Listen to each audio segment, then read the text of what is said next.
Salut, je suis Dos, je suis instructeur au Paraclub de Namur et aujourd'hui j'ai transformé mon salon en hangar de pliage pour te montrer mon parachute.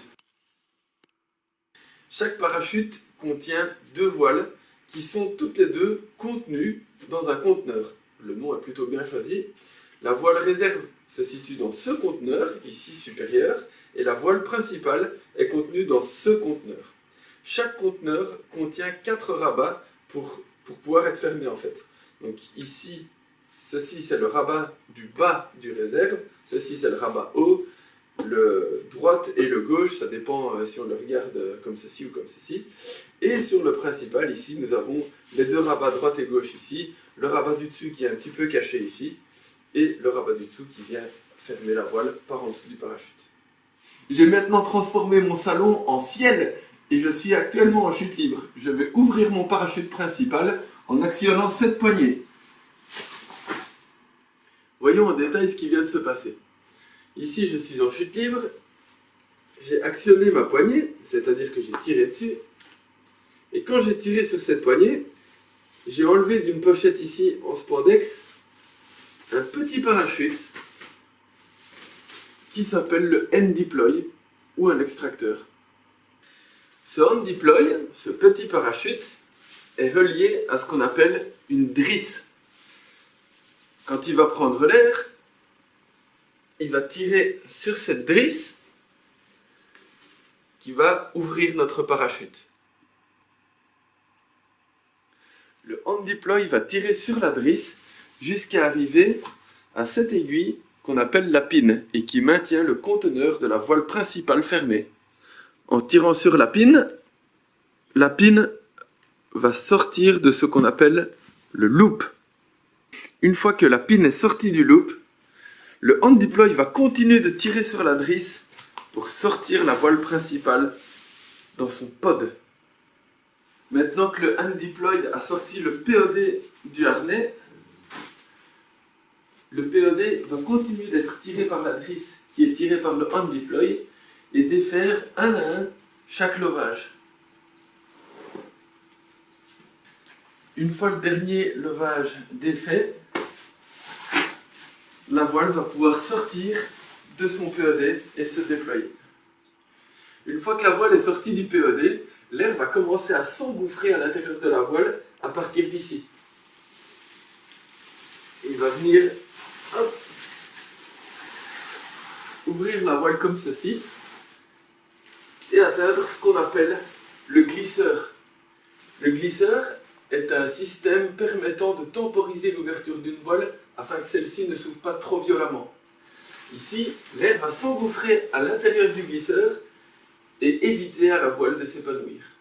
Lorsque ce glisseur empêche les côtés de la voile de s'épanouir, le milieu de la voile, lui, va se gonfler. Alors, pour se rendre un petit peu mieux compte de ce qui se passe à l'ouverture, j'ai pris une photo de ma propre voile qui s'ouvre. Et ici, on peut très très bien voir le glisseur qui est ici, hein, avec les 4 œillets. Et il prend le vent et il étrangle littéralement ma voile pour éviter qu'elle se gonfle totalement. Pourquoi en fait est-ce qu'on a mis un glisseur ici pour étrangler la voile, pour ne pas qu'elle s'ouvre d'un coup? Eh bien parce qu'en fait on chute à environ 200 km/h.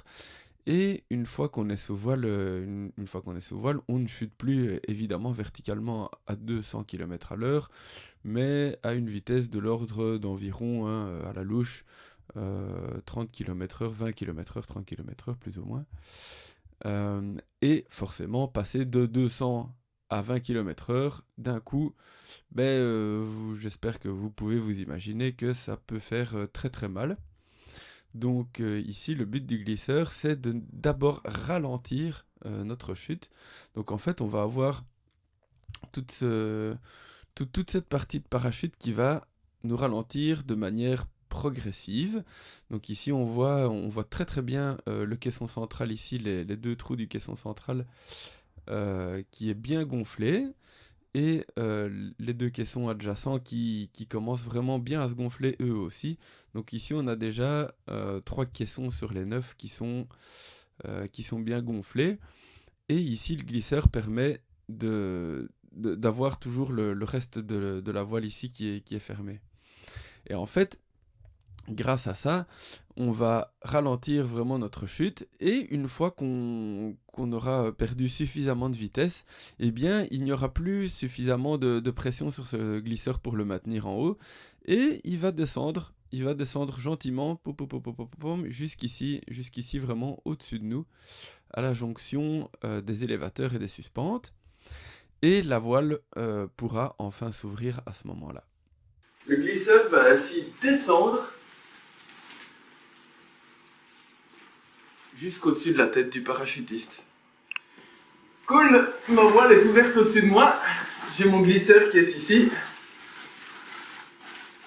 Et ici, j'ai mes petites commandes qui vont me permettre de piloter ma voile. Elles sont sur ce qu'on appelle des élévateurs. Ici, sur les élévateurs arrière qui sont derrière moi, on ne le voit pas trop ici. Et ici, ce sont les élévateurs avant qui sont reliés à l'avant de la voile. Toutes ces ficelles qui relient la voile principale aux élévateurs s'appellent des suspentes. Pour commencer à piloter ma voile, je vais attraper mes commandes et tirer un bon coup sec dessus pour les avoir en main. Voilà, nous avons vu ensemble à quoi ressemble une voile principale, comment elle s'ouvre et comment elle fonctionne. Dans la prochaine partie de cette vidéo, je vous propose de découvrir ensemble tout ce qui constitue un harnais de parachutisme. Pour piloter une voile, Tony vous fera de super vidéos à ce sujet. À bientôt!